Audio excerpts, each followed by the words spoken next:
Okay guys, we're back with this customer's fire orange E30. Originally started as an 88 325i. M20 was manual. Customer wanted to do an S52 swap, but also decided to do a color change. This car was originally Delphin Gray. The paint was terrible. It was pretty bad. Had, you know, dents here, there, scratches. So we opted to do a full respray. He wanted a color change, so we just went ahead and disassembled the entire car.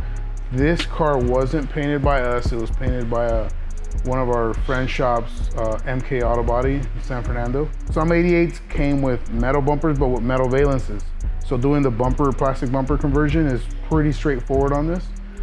So the customer brought us some bumpers.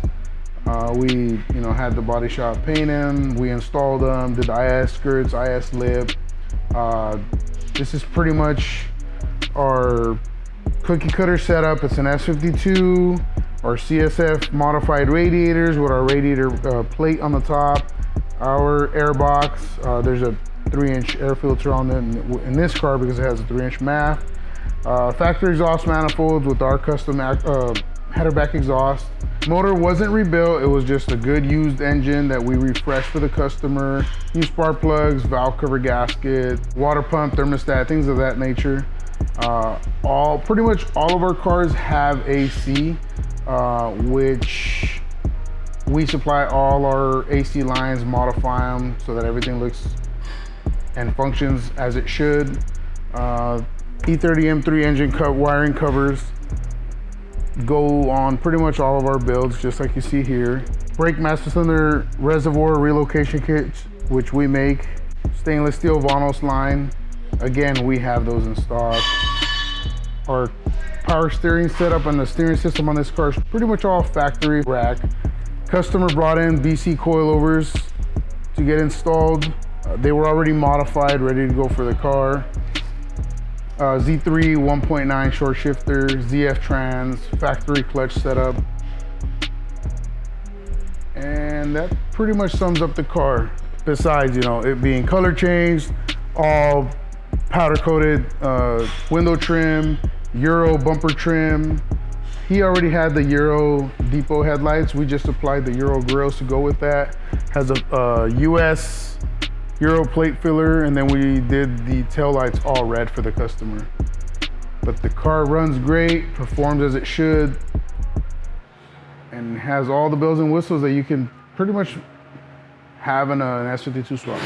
Moments later.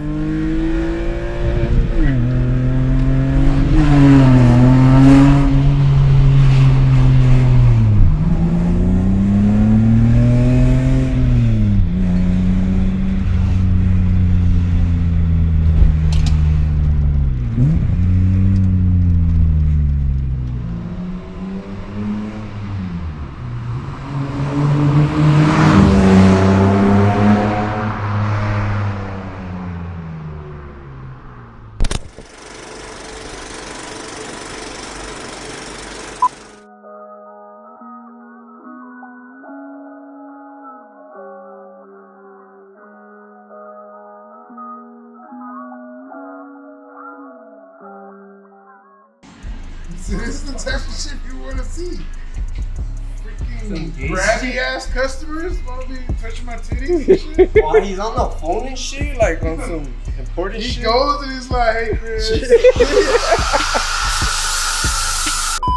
So Mike's putting back an engine that previously failed, a blown head gasket, but the customer wanted us to rip the motor out, refresh it, so we ended up doing rings, bearings, rebuilt cylinder head, and everything, and Mike's pretty much putting it all back together since it was already swapped.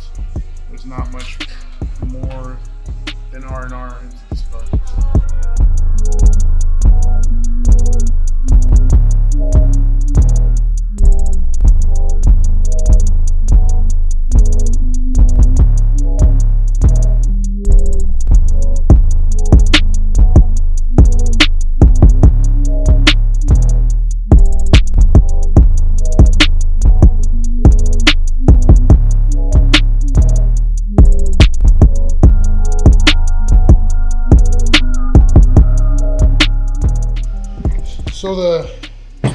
what a lot of people don't see when doing these custom setups is a lot, like especially to modify headers or manifolds. There's a lot of on and off, back and forth redundancy to get it just right. Sometimes we find ourselves pulling manifolds off 15, 20, 30 times just to get it just right.